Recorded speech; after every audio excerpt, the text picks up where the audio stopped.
தலைவர் ராகுல் காந்தி சிந்தாபாத் சிந்தாபாத் சிந்தாபாத். தலைவர் ராகுல் காந்தி சிந்தாபாத்.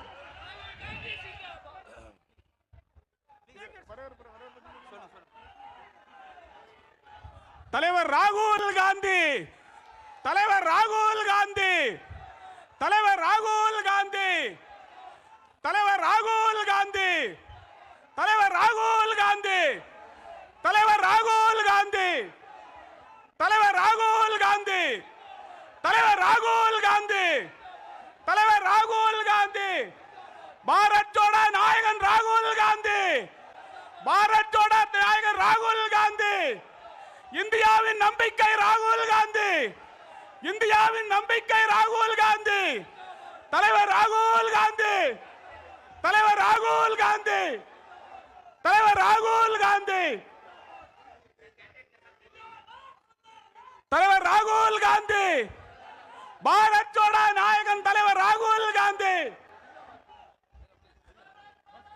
அடுத்தபடியாக முதல் நிகழ்வாக கன்னியாகுமரி பாராளுமன்ற உறுப்பினர் மரியாதைக்குரிய இளவல் விஜய் வசந்த் அவர்கள் வரவேற்று பேசுவார்கள். குமரி மக்களுக்கு வணக்கம். கன்னியாகுமரி மாவட்டத்தில் நடைபெறும் மதசார்பற்ற முற்போக்கு கூட்டணியின் இந்த பொதுக்கூட்டத்தில் உங்கள் அனைவரையும் வரவேற்பதில் பெரும் மகிழ்ச்சி அடைகிறேன். முதலில் with pride and joy we welcome you ராகுல் காந்திஜி. ஒப்பற்ற தலைவர், நாட்டிற்காகவும் மக்களுக்காகவும் உழைத்து ஜனநாயகத்தை காக்கவும் அரசியலமைப்பை பாதுகாக்கவும் குரல் கொடுக்கும் தலைவர் திரு ராகுல் காந்தி அவர்களை உங்கள் அனைவர் சார்பிலும் அன்புடன் வரவேற்கிறேன். அடுத்தபடியாக கட்சியின் அமைப்பு பொதுச் செயலாளர் திரு கே சி வேணுகோபால் அவர்களை உங்கள் அனைவரும் சார்பிலும் அன்புடன் வரவேற்கிறேன். கர்நாடக மாநிலத்தின் மாண்புமிகு அமைச்சர்கள், காங்கிரஸ் கட்சியின் வெற்றிக்காக நமது வேட்பாளர்களை ஆதரித்து இங்கு வந்து உழைக்கும் திரு சந்தோஷ் லாட், சுதாகர் ரெட்டி, ராஜேஷ் கவுடா ஆகியோரை வருக வருக என வரவேற்கிறேன். அடுத்ததாக அகில இந்திய காங்கிரஸ் கமிட்டியின் தமிழக பொறுப்பாளர் திரு கிரீஷ் சோடங்கர் அவர்களை வரவேற்கிறோம். மாண்புமிகு பால்வளத்துறை அமைச்சர் திரு மனோ தங்கராஜ் அவர்களை வரவேற்கிறோம். மூத்த காங்கிரஸ் தலைவர், முன்னாள் பாராளுமன்ற உறுப்பினர் திரு பீட்டர் அல்போன்ஸ் அவர்களை வரவேற்கிறோம். இந்திய தேசிய காங்கிரஸ் மீனவர் தலைவர் திரு ஆம்ஸ்டாங் அவர்களும் இக்கூட்டத்திற்கு பெரும் பலமாக அமைந்து நமது காங்கிரஸ் கட்சியின் மாவட்ட தலைவர்கள் உதயம், பினுலா, நவீன் ஆகியோர்களையும் மகிழ்ச்சியுடன் வரவேற்கிறோம்.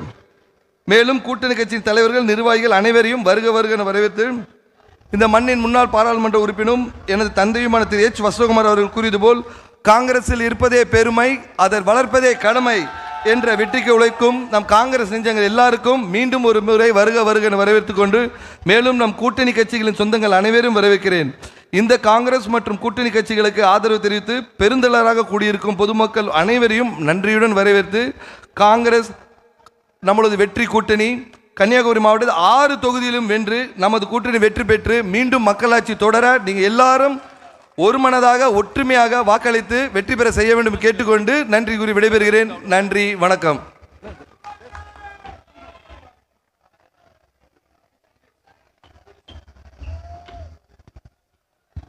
தலைவர் ராகுல் காந்தி, தலைவர் ராகுல் காந்தி, தலைவர் ராகுல் காந்தி மத சார்பற்ற முற்போக்கு கூட்டணி சார்பாக கன்னியாகுமரி மாவட்டத்தில் போட்டியிடுகின்ற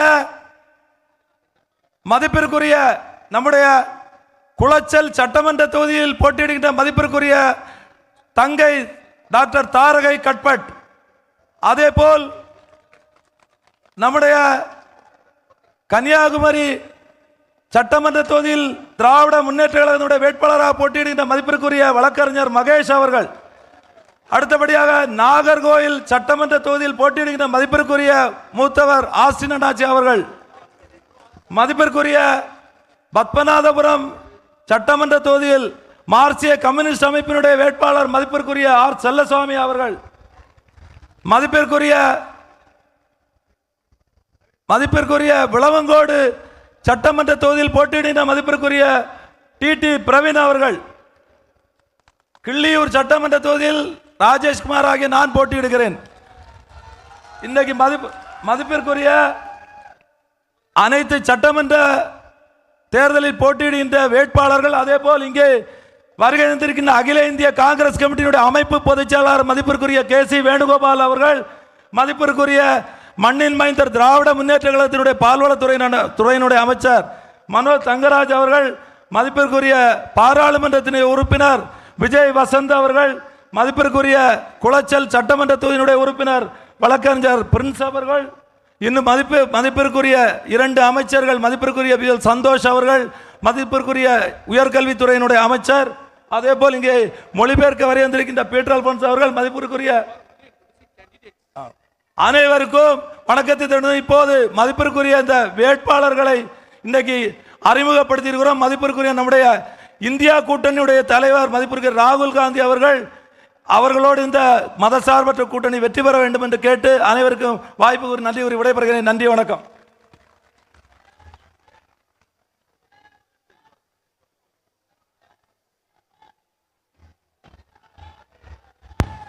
We request our honorable leader of opposition, our leader Rahul Gandhi ji, to address you. Thank you.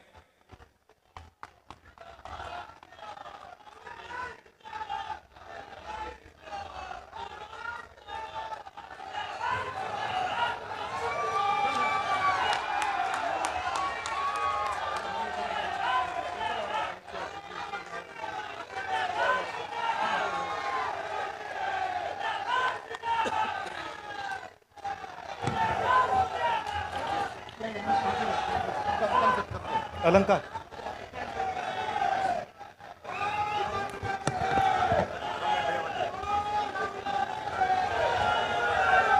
Hello KC Venugopal ji, Girish ji, Vijay Vasant ji, Thangaraj ji, Santosh Lad ji, Sudhakar ji, Rajesh Kumar ji, राजगौड़ा ji, Armstrong ji, Peter Alphons ji, बेनूलाल Singh ji, Naveen ji, KT उद्यम जी, senior leaders on the dais from the India Alliance, Vanakkam.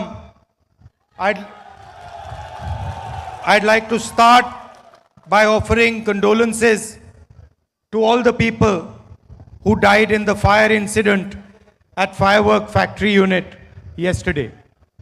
என் அருமை நண்பர்களே, இன்றைய தினம் சிவகாசி பட்டாசு தொழிற்சாலை விபத்திலே உயிர் நீத்த 23 தொழிலாளர்களுக்கு நம்முடைய அஞ்சலியை முதலில் செலுத்த நான் ஆசைப்படுகிறேன். Some years ago, I walked on the Bharat Jodo Yatra from Kanyakumari to Kashmir. சில ஆண்டுகளுக்கு முன்பு வரலாற்று புகழ்மிக்க எனது பாரத் ஜோடா யாத்திரையை காஷ்மீரிலிருந்து துவங்கி கன்னியாகுமரியிலிருந்து துவங்கி காஷ்மீரிலே முடித்தேன்.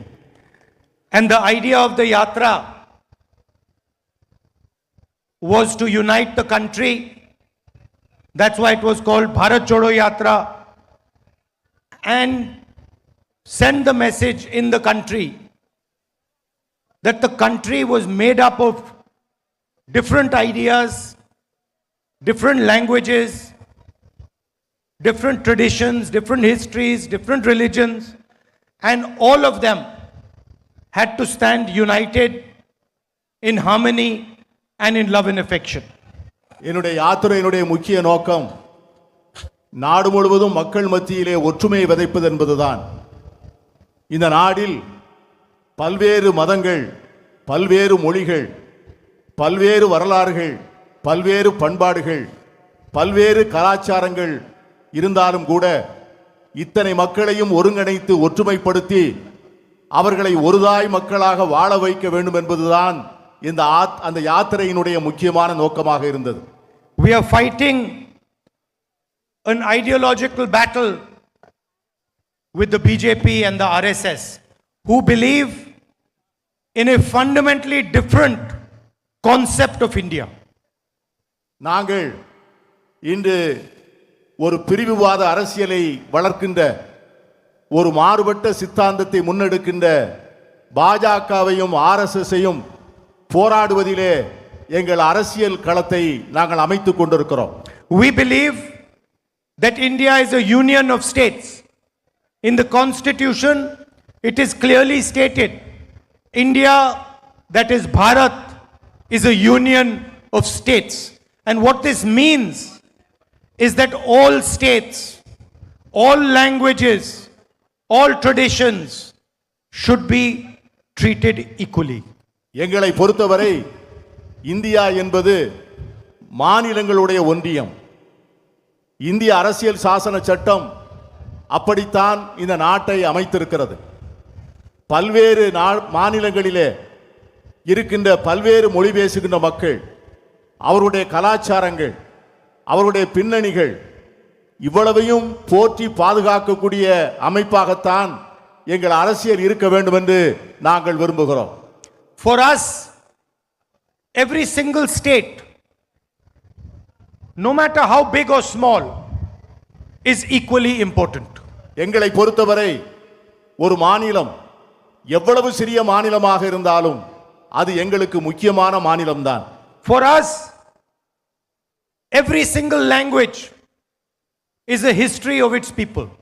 எங்களை பொறுத்தவரை இந்தியாவில் பேசப்படுகின்ற ஒவ்வொரு மொழிக்கும் பின்னால் ஒரு பெரிய வரலாறு இருக்கின்றது. Every single language is an important treasure for the Union of India. இந்திய நாட்டிலே பேசப்படுகின்ற ஒவ்வொரு மொழியும் ஒரு மிகப்பெரிய இலக்கிய பொக்கிஷம். The Tamil people have their history, thousands of years of history. They have their language. In the same way, the people of Punjab, the people of Uttar Pradesh, the people of the northeastern states, people of Karnataka, people of Maharashtra have their own language, their own history, their own tradition. Tamil மொழிக்கு பல்லாயிரக்கணக்கான ஆண்டுகால வரலாறு உண்டு. தமிழ் மொழிக்கு இருக்கின்ற வரலாற்றைப் போலவே பஞ்சாபிலே பஞ்சாபி பேசுகின்றவர்களுக்கும், கர்நாடகாவிலே கர்நாடகம் பேசுகின்றவர்களுக்கும், அசாமிலே வடகிழக்கு மாநிலங்களிலே அந்த மாநிலத்து மொழிகளை பேசுகின்றவர்களுக்கும், உத்தரப்பிரதேசத்தில் இருக்கின்றவர்கள் அந்த மொழிகளை பேசுகின்றவர்களுக்கும் ஒவ்வொரு மொழிக்கும் ஒரு பெரிய வரலாறு உண்டு, ஒரு பெரிய கலாச்சாரம் உண்டு, ஒரு பெரிய பண்பாடு உண்டு. And for us, language, culture, tradition is not to be attacked. எங்களை பொறுத்தவரை அந்த தனிப்பட்ட மொழியினுடைய பண்பாடோ கலாச்சாரமோ அவர்களுடைய உரிமைகளோ அது முழுமையாக பாதுகாக்கப்பட வேண்டுமே ஒழிய அது யாராலும் சிதைக்கப்பட்டு விடக்கூடாது. We believe that every state of India should have its own voice, should have its own representation, and the people of each state should run the state. எங்களை பொறுத்தவரை இந்தியாவில் இருக்கின்ற ஒவ்வொரு மாநிலமும் அந்த மாநிலத்தை சார்ந்தவர்களால் ஆளப்பட வேண்டும், அந்த மாநிலத்தை சார்ந்தவர்களால் நிர்வகிக்கப்பட வேண்டும். ஒவ்வொரு மாநிலத்தினுடைய குரலும் பத்திரமாக பாதுகாக்கப்பட்டு அந்த குரல் மதிக்கப்பட வேண்டும். The BJP does not think like this. ஆனால் பாஜக அப்படி நினைப்பதல்ல. The BJP believes that one tradition, one language, one history should overcome all other traditions, languages and histories. ஆனால் இந்த பாஜக ஒரே நாடு, ஒரே மொழி, ஒரே வரலாறு என்று எல்லாவற்றையும் ஒற்றை அரசியலுக்குள்ளே அடக்க நினைக்கிறது. And this is what the fight is about. இதுதான் எங்களுக்கும் அவர்களுக்கும் இருக்கின்ற கள யுத்தம். We want Tamil Nadu to be run by the people of Tamil Nadu. The men and women of Tamil Nadu should decide its future. எங்களை பொறுத்தவரை தமிழ்நாடு தமிழ்நாட்டில் இருந்து தமிழர்களால் ஆளப்பட வேண்டும். தமிழகத்தை சார்ந்த ஆண்களும் பெண்களும் தான் இந்த தமிழகத்தினுடைய நிர்வாகத்தை நிர்ணயிக்க வேண்டும் என்பதுதான் எங்களுடைய நிலைப்பாடு. Just like every single state in India has the right to decide its future. அதைப்போல இந்தியாவில் இருக்கின்ற ஒவ்வொரு மாநிலத்திற்கும் அந்த உரிமை இருக்கிறது. அந்த மாநிலத்தை சார்ந்தவர்கள் தான் அந்த மாநில நிர்வாகத்தை நடத்த வேண்டும். And the constitution clearly states this. நம்முடைய அரசியல் சாசன சட்டம் அதைத்தான் சொல்லுகிறது, அந்த உரிமைகளைத்தான் பாதுகாக்கிறது. The BJP does not accept what the constitution states. ஆனால் அரசியல் சாசன சட்டம் சொல்லுவதை பாஜக ஏற்றுக்கொள்வதில்லை. The BJP wants to weaken the hold of different states. பாஜக இந்த மாநிலத்திற்குள்ளே இருக்கின்ற கூட்டாட்சி தத்துவத்தை பலவீனமாக்க நினைக்கிறது. It wants to rule Tamil Nadu from Delhi. அது டெல்லியிலே இருந்து கொண்டு தமிழகத்தை ஆள நினைக்கிறது. And we want Tamil Nadu to be ruled from Tamil Nadu.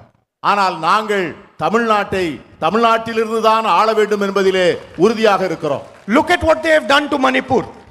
மணிப்பூரில் அவர்கள் என்ன செய்தார்கள் என்று பாருங்கள். A peaceful state. மிக அமைதியான ஒரு மாநிலம். They set fire to it. Hundreds of people died. There is a civil war still carrying on in Manipur. அமைதியாக இருந்த மணிப்பூரில் தீயை பற்ற வைத்து மணிப்பூர் முழுவதும் கொழுந்து விட்டு எரிகிறது. ஆயிரக்கணக்கான மக்கள் இறந்து போனார்கள். சமூக அமைதி இழந்து அந்த மணிப்பூர் மாநிலம் இன்று சின்னாபின்னமாக காட்சியளிக்கிறது என்று சொன்னால் அதற்கு பாஜக தான் காரணம். Wherever they can, they try to capture power and run the state from Delhi. எங்கெல்லாம் வாய்ப்பு இருக்கிறதோ அங்கெல்லாம் அதிகாரத்தை கைப்பற்றி கொண்டு பீண்டு பிறகு டெல்லியிலிருந்து அந்த பகுதியை ஆள நினைக்கிறார்கள். Now, they do not have the courage to say this to the people of Tamil Nadu directly. ஆனால் இதை தமிழ் மக்களிடம் நேரடியாக சொல்வதற்கு அவர்களுக்கு தைரியம் இல்லை. So what have they done? They have captured one of the glorious political parties of Tamil Nadu. அதற்காக அவர்கள் என்ன செய்தார்கள் என்று சொன்னால் ஒரு பெரிய வரலாற்றை உடைய ஒரு இயக்கத்தை அவர்கள் இப்பொழுது கைவசப்படுத்தி இருக்கிறார்கள். The AIDMK played a historic role in Tamil Nadu's progress. அனைத்து இந்திய அண்ணா திராவிட முன்னேற்ற கழகம் தமிழ்நாட்டினுடைய வளர்ச்சியிலே ஒரு மிகப்பெரிய பங்காற்றி இருக்கிறது என்பதை நான் மறுக்கவில்லை. There were leaders in the AIDMK who truly represented the people of Tamil Nadu. அனைத்து இந்திய அண்ணா திராவிட முன்னேற்ற கழகத்திலே தமிழகத்தை உண்மையாகவே பிரதிபலித்த தலைவர்கள் இருந்தார்கள் ஒரு காலத்தில். But today the AIDMK is a hollow shell. ஆனால் இன்று இருக்கின்ற அண்ணா திராவிட முன்னேற்ற கழகம் என்பது ஒரு வெற்று கூடாக மாறி போயிருக்கிறது. It has now become the instrument of the BJP to enter Tamil Nadu. தற்போது அதிமுக பிஜேபி தமிழகத்துக்கு நுழைவதற்கான கருவியாக மாறி போயிருக்கிறது. The leadership of the AIDMK has surrendered to the BJP because of their corruption. Anna Dravida Munnetra கழகத்தினுடைய இன்றைய தலைவர்கள் ஊழலில் திளைத்த காரணத்தினால் இன்று மோடி அரசிடம் முழுமையாக சரணாகதி அடைந்திருக்கிறார்கள். And the RSS is planning, is trying to rule Tamil Nadu by proxy. RSS இயக்கம் தமிழகத்தை பினாமிகளை வைத்து ஆட்சி செய்வதற்கான முயற்சிகளை மேற்கொண்டிருக்கிறது. The same way Donald Trump controls the Prime Minister of India, the Prime Minister of India wants to control Tamil Nadu through the AIDMK. அமெரிக்க குடியரசுத் தலைவர் Donald Trump எப்படி மோடியை கைவசப்படுத்தி ஆட்டுவிக்கிறாரோ அதை போல மோடி தமிழகத்திலே இருக்கின்ற எடப்பாடியை கைவசப்படுத்தி அவரை ஆட்டுவிக்க நினைக்கிறார். And the DMK and the Congress party and our alliance are defending Tamil language, Tamil culture, Tamil history from the RSS. ஆனால் நாங்கள் கூட்டணி வைத்திருக்கின்ற திராவிட முன்னேற்ற கழகமாக இருந்தாலும் சரி, எங்கள் கூட்டணியில் இருக்கிற மற்ற கட்சிகளாக இருந்தாலும் சரி, நாங்கள் தமிழ் மொழியை பாதுகாப்பதிலே உறுதியாக இருக்கிறோம். தமிழ் கலாச்சாரத்தை போற்றுவதிலே உறுதியாக இருக்கிறோம். தமிழ் பண்பாட்டை சிதறாமல் கவனிப்பதிலே நாங்கள் மிகவும் உறுதியாக இருக்கிறோம். The RSS hates the idea, hates the Dravidian idea. RSS இயக்கம் அடிப்படையிலேயே திராவிட சித்தாந்தத்தையே வெறுக்கிறது. Because they know that it is the Tamils who can challenge them. அவர்களுக்கு நன்கு தெரியும் RSS இயக்கத்தின் சித்தாந்தத்தை எதிர்க்கக்கூடியவர்கள் தமிழர்கள்தான் என்பது அவர்கள் நன்கு அறிந்தது. They know it is the brave Tamil people who will resist them. அவர்கள் தெரியும் வீரமான தமிழர்கள் அவர்களை ஒரு நாளும் ஏற்றுக்கொள்ள மாட்டார்கள் என்பது அவர்களுக்கு நன்கு தெரியும். And they know that the Tamil people will never knowingly surrender to them. அவர்களுக்கு தெரியும் இந்த தமிழர்கள் ஒரு நாளும் அவர்களிடம் சரணடைய மாட்டார்கள் என்பதும் அவர்களுக்கு நன்கு தெரியும். That is why they are trying this new technique of coming through with the AIDMK. அதனால்தான் அவர்கள் இப்பொழுது புதிதாக ஒரு யுக்தியை கண்டுபிடித்து அண்ணா திராவிட முன்னேற்ற கழகத்தின் மூலம் தமிழகத்திலே வந்து கால் பதிக்க நினைக்கிறார்கள். Few days ago in Parliament, the Prime Minister did a very dangerous thing. சில நாட்களுக்கு முன்பு நம்முடைய பிரதமர் பாராளுமன்றத்திலே மிகவும் ஒரு ஆபத்தான ஒரு காரியத்தை செய்தார். He told the country that he wants to pass a women's bill. இந்த நாட்டு மக்களிடம் அவர் என்ன சொன்னார் என்று சொன்னால் மகளிருக்கான இடஒதுக்கீடை வழங்கப் போகிறேன் என்று சொன்னார். But the real plan was to change the electoral structure of India. ஆனால் அவருடைய உண்மையான எண்ணம் என்னவென்று சொன்னால் இந்த நாட்டிலே இருக்கின்ற தேர்தல் கட்டுமானத்தையே சீர்குலைப்பதுதான் அவர் மனதிலே இருந்த உண்மையான சதித்திட்டம். Hidden behind the women's bill was a delimitation bill that would change the constituencies of India. இந்த மகளிர் இடஒதுக்கீடுக்கு பின்னால் தொகுதி சீரமைப்பு என்கிற ஒரு விதியையும் சேர்த்து இந்தியாவிலே இருக்கின்ற அத்தனை தொகுதிகளையும் மாற்றி அமைப்பதற்கான ஒரு முயற்சியை அவர் மேற்கொண்டார். What they wanted to do was reduce the number of seats of southern states, of northeastern states and of smaller states. அவர் செய்ய நினைத்தது என்னவென்று சொன்னால் தென் மாநிலங்களுக்கு பாராளுமன்றத்தில் இருக்கின்ற பிரதிநிதித்துவத்தை குறைக்க வேண்டும் and fundamentally change the balance of power in India. வடகிழக்கு மாநிலங்களிலே இருக்கின்ற இடங்களை குறைக்க வேண்டும். அவருடைய ஒட்டுமொத்த ஆசை என்னவென்று சொன்னால் இன்று இந்தியாவிலே இருக்கின்ற அந்த அதிகார ஸ்திரத்தன்மையை சீர்குலைக்க வேண்டும் என்பதுதான் அவருடைய எண்ணம். And weaken the representation of South India, of Tamil Nadu, of Karnataka, of Kerala, of smaller states, Uttarakhand, Jharkhand, Chhattisgarh and of the northeastern states. அவருடைய உண்மையான நோக்கம் தமிழ்நாடு, ஆந்திரம், கேரளா, கர்நாடகம், சத்தீஸ்கர், ஜார்க்கண்ட் போன்ற மாநிலங்களினுடைய பிரதிநிதித்துவத்தை குறைத்து அவர்களுடைய பாராளுமன்ற பிரதிநிதித்துவத்தை குறைக்க வேண்டும் என்பதுதான் நம்முடைய பிரதமருடைய எண்ணம். And there is only one way to describe what they were doing. அவர்கள் செய்வதை சொல்வதற்கு ஒரு வழிதான் இருக்கிறது. And that is that it was an anti-national action. அது என்னவென்று சொன்னால் அவர் செய்ய நினைப்பது மிகப்பெரிய தேச விரோத செயல். It is an action against the union of states. இந்த ஒன்றுபட்ட இந்தியாவை எதிராக அவர் செய்கின்ற சதி. And that is why we stopped it and we defeated the bill in parliament. அதனால்தான் அதை பாராளுமன்றத்திலே தடுத்து நிறுத்தினோம், அந்த மசோதாவை தோற்கடித்தோம்.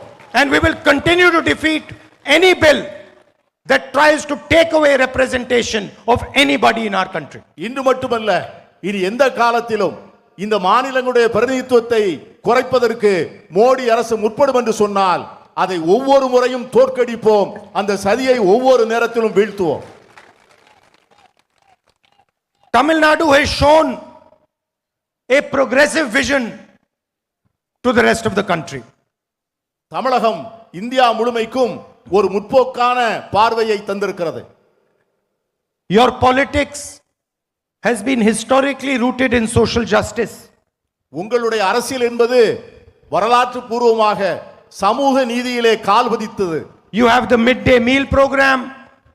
You have leaders in women's, you are leaders in women's education, in employment. And Tamil Nadu and the people of Tamil Nadu are benefiting from this. இந்த தமிழ்நாட்டில்தான் மதிய உணவு திட்டம் வந்தது. இங்கேதான் பெண்களுக்கான பாதுகாப்பான சட்டங்கள் நிறைவேற்றப்பட்டன. இங்கேதான் பல்வேறு முன்னேற்றத்தை தருகின்ற பல சட்டங்கள் தமிழகத்திலே தான் முதலாக நிறைவேற்றப்பட்டன. And I am happy to say that the DMK, our alliance, and Mr. Stalin are continuing down this path. நான் மிக மகிழ்ச்சியாக சொல்லுகிறேன், மனநிறைவோடு சொல்லுகிறேன், திராவிட முன்னேற்ற கழகமும் நம்முடைய முதலமைச்சர் ஸ்டாலின் அவர்களும் இந்த பணிகளை இன்னும் தொடர்ந்து செய்து கொண்டிருக்கிறார்கள் என்பதை நான் மகிழ்ச்சியோடு சொல்ல ஆசைப்படுகிறேன். In the last 5 years, the government of Tamil Nadu had a fantastic CM breakfast scheme for children across the state. கடந்த 5 ஆண்டுகளாக பள்ளியிலே படிக்கின்ற குழந்தைகளுக்காக ஒரு மாபெரும் திட்டத்தை தமிழக அரசு நிறைவேற்றி இருக்கிறது.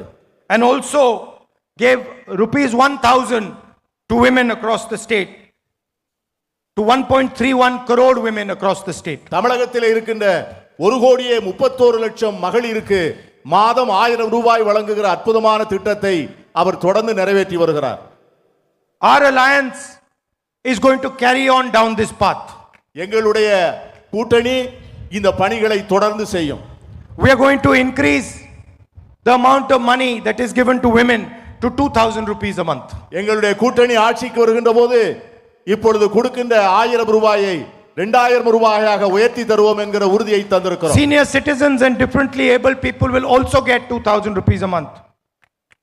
மூத்த குடிமக்களும் மாற்றுத்திறனாளிகளும் இப்பொழுது பெறுகின்ற 1000 ரூபாயிலிருந்து கூடுதல் 1000 ரூபாயாக 2000 ரூபாய் பெறுவார்கள். Any woman who's a first time property buyer will have free property registration. முதல் முறையாக சொத்து வாங்குகின்ற எந்த பெண்ணுக்கும் முழுமையான பத்திரவு பதிவு கட்டண சலுகை உண்டு. And all government vacancies will be filled within 300 days. அரசாங்கத்தில் இருக்கின்ற அத்தனை காலி பணியிடங்களும் உடனடியாக நிரப்பப்படும். Meritorious students will get 2,000 rupees scholarship for college. திறமையான மாணவர்களுக்கு கல்லூரிக்கு செல்லுகின்றவர்களுக்கு மாதம் 2000 ரூபாய் கல்வி உதவித்தொகை வழங்கப்படும். And I am confident we will defeat the RSS AIDMK plan to hand over control of Tamil Nadu to Mr. Modi and Mr. Shah. RSS இயக்கமும் பாஜகவும் எடுத்துக்கொண்டிருக்கின்ற இந்த சதியை நிச்சயமாக நாங்கள் முறியடிப்போம் என்று நான் உறுதியாக நம்புகிறேன். And of course, whenever we come to Tamil Nadu, we remember our great leader K. Kamaraj.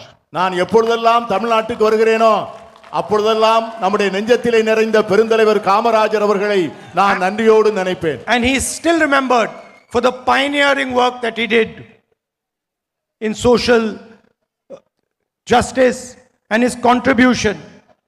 The midday meal scheme will always be remembered.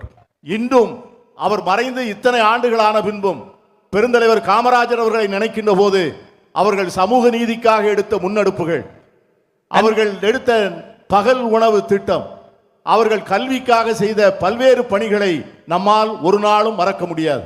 And Tamil Nadu still remembers how he expanded the public education system and laid a foundation for a solid education for Tamil Nadu.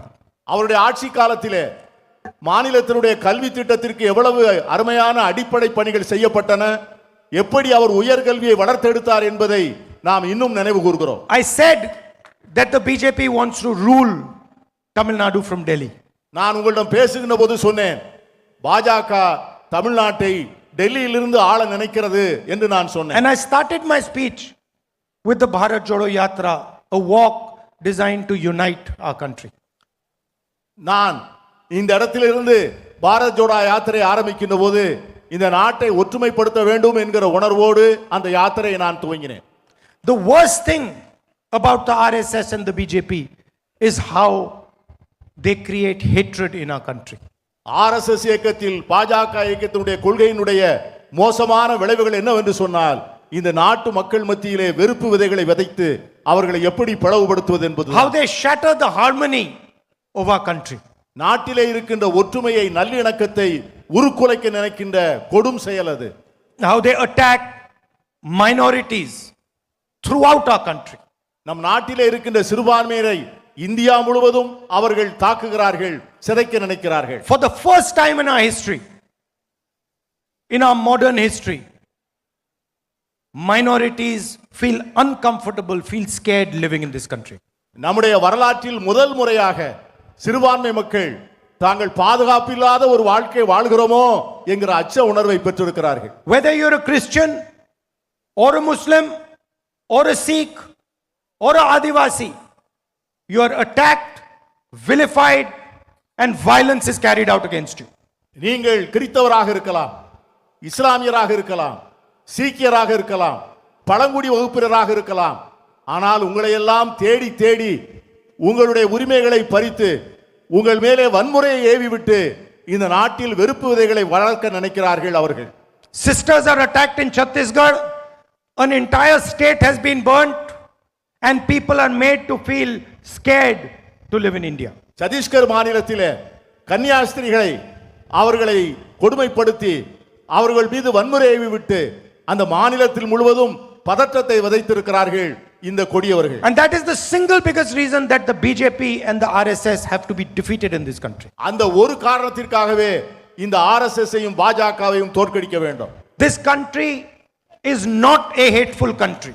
This country is a country of love and affection. It has always been a country of love and affection. இந்த நாட்டில் ஒரு நாளும் வெறுப்பு அரசியலை ஏற்றுக்கொண்டதில்லை. இந்த நாடு அன்பால் நிறைந்த நாடு. இந்த நாடு மனித நேயத்தால் நிறைந்த நாடு. இந்த நாடு ஒற்றுமை உணர்வால் நிறைந்த நாடு. இந்த சித்தாந்தத்தை தான் நாம் பாதுகாக்க வேண்டும். And the fight really is between the BJP ideology and the Congress ideology at the national level.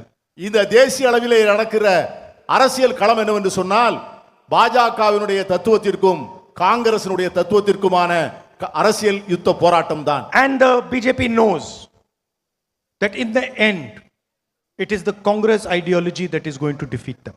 BJP சார்ந்தவர்களுக்கு நிச்சயமாக தெரியும் இறுதியிலே காங்கிரஸ் கட்சியினுடைய தத்துவம் தான் வெற்றி பெறும் என்பதை அவர்கள் முழுமையாக அறிந்திருக்கிறார். They know it. அவர்களுக்கு தெரியும். And the Prime Minister does not sleep at night because he knows that in the end the Congress party is going to defeat him. பிரதம மந்திரி நன்றாக அறிவார். அவர் மனது அறியும் இறுதியிலே வெற்றி பெறப் போவது காங்கிரஸ் தான் என்பதை நம்முடைய பிரதமரே அறிவார். I'd like to thank all of you for coming here in this heat. It is always an honor and a pleasure for me to come to this great land. இந்த கொடிய வெயிலிலே நீங்கள் எனக்காக இங்கே வந்திருப்பதை பார்த்து நான் உள்ளபடியே நான் நெகிழ்ந்து போகிறேன். உங்களை பார்க்கின்ற போதெல்லாம் நான் மகிழ்ச்சி அடைகிறேன். உங்களை பார்க்கும் போதெல்லாம் நான் சந்தோஷப்படுகின்றேன். உங்கள் அன்புக்கு நான் நன்றியுடையவனாக இருக்கிறேன். Every Tamil person knows that we have a special relationship between myself and the Tamil people. தமிழ்நாட்டில் இருக்கின்ற ஒவ்வொரு தமிழனுக்கும் தெரியும் எனக்கும் தமிழர்களுக்கும் உள்ள தனிப்பட்ட உறவை தமிழ்நாட்டில் இருக்கின்ற அத்தனை தமிழர்களும் அறிவார்கள். And this relationship goes beyond politics. அது அரசியலுக்கு அப்பாற்பட்ட உறவு. This is a relationship of trust, of love and affection.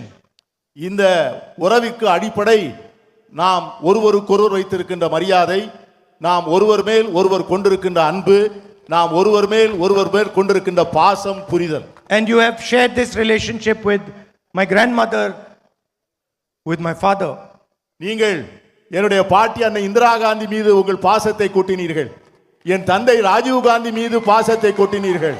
இப்பொழுது என் மீது பாசத்தை கொட்டுகிறீர்கள். And it is something that I value.